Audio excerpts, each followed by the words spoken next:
2016-cı ilin aprelində və 2020-ci ilin iyulunda Azərbaycana qarşı təxribatlar törədən Ermənistan silahlı qüvvələrinin əsas hədəfi azərbaycanlıların yaşadığı kənd və qəsəbələr, mülki obyektlər olub. Azərbaycana və xalqımıza qarşı çoxsaylı cinayətlər törətməkdə təqsirli bilinən 15 nəfər Ermənistan vətəndaşının barəsində açılmış cinayət işi üzrə keçirilən açıq məhkəmə iclasında həmin vaxt zərər çəkənlər ifadə verdilər. Məhkəmə prosesi Azərbaycanın mülki vətəndaşlarına qarşı törədilmiş terror aktlarının araşdırılması fəsli üzrə zərər çəkmişlərin dindirilməsi və həmin epizodlara dair sənədlərin tədqiqi ilə davam etdi. Baş prokurorun böyük köməkçisi Vüsal Əliyev dedi ki, hazırki mərhələdə 2016-cı ildə şərti olaraq aprel döyüşləri, 2020-ci ilin iyulunda isə şərti olaraq Tovuz döyüşləri adlandırılan dövrlərdə törədilmiş terror aktları və digər cinayətlər üzrə çoxsaylı zərər çəkənlər var. Zərər çəkən Elmir Abbasov məhkəməyə ifadə verdi ki, 2016-cı il aprelin 1-də zabit kimi hərbi xidmətdə olan zaman Ermənistan silahlı qüvvələri növbəti dəfə təxribat törədib. Bunun qarşısını alarkən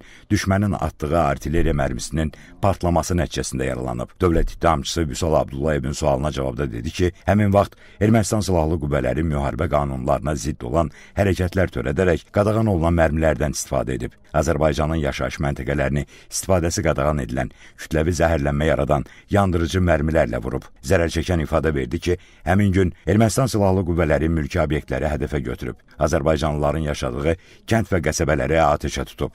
Ümumiyyətlə isə düşmən mütəmadi olaraq Azərbaycanlılar üçün əlamətdar günlərdə mövqelərimizə, yaşayış məntəqələrimizə hücumlar edib. Zərər çəkənə sual verən təqsirləndirilən Lyova Mnatsakanyan Ermənistanın həyata keçirdiyi 2016-cı il aprel əməliyyatlarında iştirak etdiyini və həmin vaxt keçmiş qondarma rejimin dırnaqarası ordu komandanı olduğunu dedi. Zərər çəkən Abbas Allahverdiyev Goranboyun Tapqaraqoyunlu kəndində yaşayır. İfadə verdi ki, 2016-cı il aprelin 3-də kəndin atəşə tutulması zamanı yaralanıb. Mərmilərdən biri onun yaşadığı evin həyətinə düşərək partlayıb. Zərər çəkən Baş Prokurorluğun Dövlət İttihamının Müdafiəsi üzrə İdarəsinin şöbə rəisi Nəsir Bayramovun sualına cavabda söylədi ki, həmin vaxt kənd mütəmadi olaraq Ermənistan silahlı qüvvələri tərəfindən artilleriya qurğularından və digər silahlardan atəşə tutulub.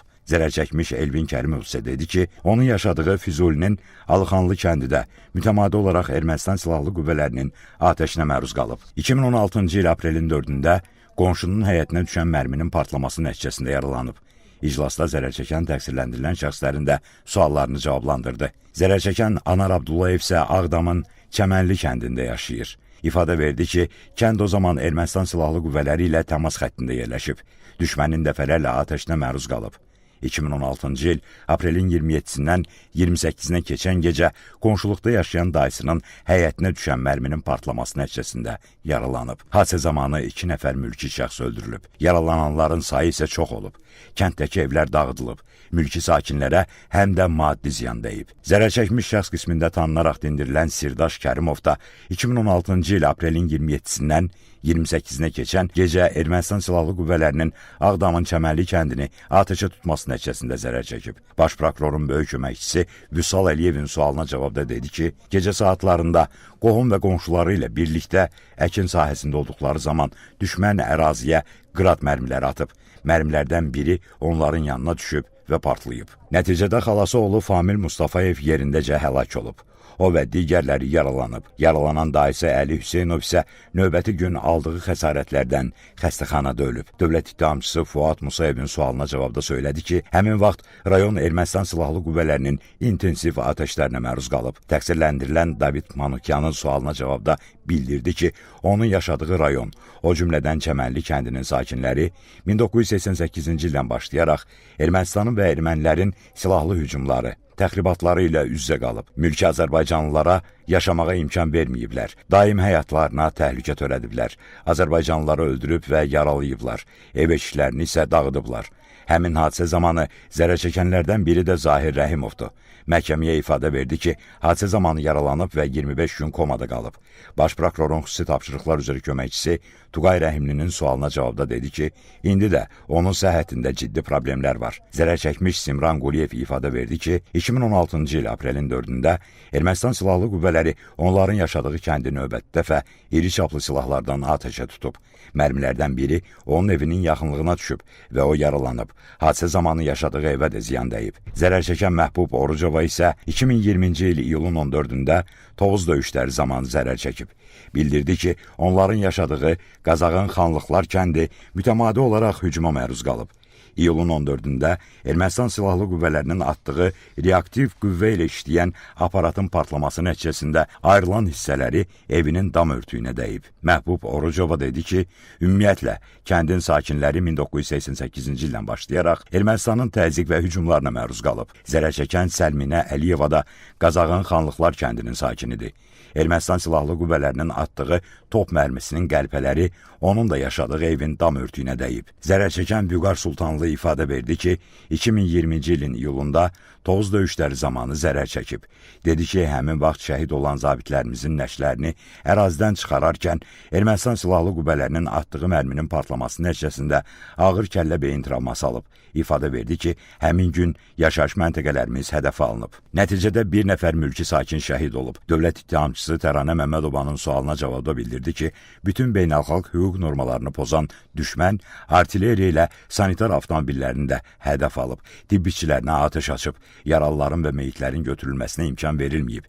Magistral və döyüş mövqelərinə gedən yollar, təxliyə istiqamətləri düşmənin aramsız mərmi və minaatan atəşinə tutulub. 2 sanitar avtomobil də vurularaq sıradan çıxarıblar. Təqsirləndirilən David Manukyan zərər çəkənə sual verərkən Tovuz hadisələrinin baş verdiyi əraziyə bələd olmadığını dedi. Bildirdi ki, eşitdiyinə görə şəhid olan general-mayor Polad Həşimov həm yaxşı hərbiçi, həm də yaxşı insan olub. Zərər çəkən Məhəmməd Əli İmanov da ifadə verdi ki, onlar 30 il Ermənistan Silahlı Qüvvələrinin Azərbaycanın yaşayış məntəqələrinə etdiyi hücum şəraitində yaşayıblar. Düşmənin məqsədi əhalini vahimiyə salmaq, qorxutmaq olub. Yaşadığı Ağdamın Mahrızlı kəndi 2016-cı il aprelin 27-sindən 28-nə keçən gecə növbəti dəfə atəşə tutulub. Atılan mərmilərdən birinin partlaması nəticəsində başından kontuziya alıb. Zərər çəkən Kamil Cahanov da ifadə verdi ki, 2020-ci ildə Ermənistanın Silahlı Qüvvələrinin xanlıqları atəşə tutması nəticəsində zərər çəkib. Zərər çəkən Əziz Şirinov isə Qazağın Əskipara kəndində yaşayıb. Ermənistan 1992-ci ildə Əskiparanı işğal etdikdən sonra məcburən Qazağın Xanlıqlar kəndində məskunlaşıblar.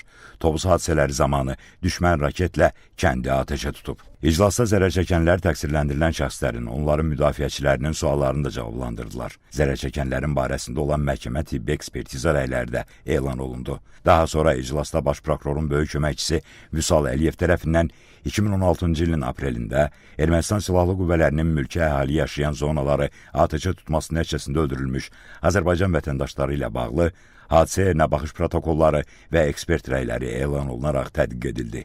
Sənədlərdə bir daha təsdiqini tapır ki, 2016-cı ilin aprelində Ermənistan Silahlı Qüvvələri atəşkəs rejimini və beynəlxalq humanitar hüquq normalarını, o cümlədən silahlı münaqişələr zamanı mülki şəxslərin müdafiəsinə dair Cenevra Konvensiyasının tələblərini kobud şəkildə pozub. Milli zəmində düşmənçilik niyyəti ilə qəsdən adam öldürmək və özgə əmlakını partlatmaqla qəsdən məhv etmək və ya zədələmək məqsədi ilə azərbaycanlıların yaşayış məntəqələri iri çaplı silahlarla hədəfə götürülüb. Hərbi hədəf olmayan, aydın görünən və fərqləndirilən təhsil, tibb obyektlərinə, həmçinin mülki əhaliyə və döyüşlərdə iştirak etməyən ayrı-ayrı mülki şəxslərə iri çaplı silahlardan, mina və qumbara atanlardan, artilleriya qurğularından intensiv atəşlər açılıb.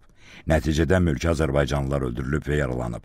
Mülki obyektlərə isə külli miqdarda ziyan dəyib. İclasda təqsirləndirilən David İşxanyan məhkəməyə müraciət edərək dedi ki, o və David Babayan mayın 26-sı və ondan əvvəlki tarixdə keçirilən iclasın protokolları ilə tanış olmaq istəyirlər.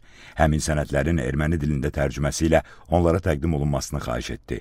Hakim Zeynal Ağayev bildirdi ki, onlara erməni dilinə tərcümə olunmuş protokollarla tanış olmaq üçün şərait yaradılacaq. Məhkəmə prosesi mayın 30-da davam etdiriləcək. Bakı Hərbi Məhkəməsində hakimlər Zeynal Ağayevin sədrliyi, Camal Ramazanov və Anar Rızayevdən ibarət tərkibdə keçirilən məhkəmə iclasında zərər çəkmiş şəxslərin bir qismi, onların hüquqi varisləri və nümayəndələri də iştirak edirlər. Qeyd edək ki, Ermənistan dövlətinin, onun dövlət qurumlarının vəzifəli şəxslərinin, hərbi qüvvələrinin və qanunsuz silahlı birləşmələrin bilavasitə rəhbərliyi və iştirakı, şifahi yazılı qaydada verdiyi tapşırıq, göstəriş və təlimatları, maddi, texniki, şəxsi heyətlə verdiyi dəstəyi, mərkəzi qaydada idarəçiliyi əsasında, eləcə də ciddi nəzarət altında Azərbaycan ərazisində daxili və beynəlxalq hüquq normalarına zidd şəkildə Azərbaycana hərbi təcavüz etmək məqsədi ilə yaradılmış, həmçinin Robert Köçəryan, Serj Sarkisyan, Vazgen Manukyan, Vazgen Sarkisyan, Samvel Babayan, Vitali Balasanyan, Zori Balayan, Seyran Ohanyan, Arşavir Qaramyan, Monte Melkonyan və digərlərinin rəhbərliyi, bilavasitə və dolayı iştirakları ilə Ermənistan dövləti, o cümlədən sözügedən cinayətkar birlik tərəfindən aparılan təcavüzkar müharibənin gedişində törədilmiş çoxsaylı cinayət faktlarına dair cinayət işi üzrə 15 nəfər erməni əsilli təqsirləndirilən şəxs ittiham edilir.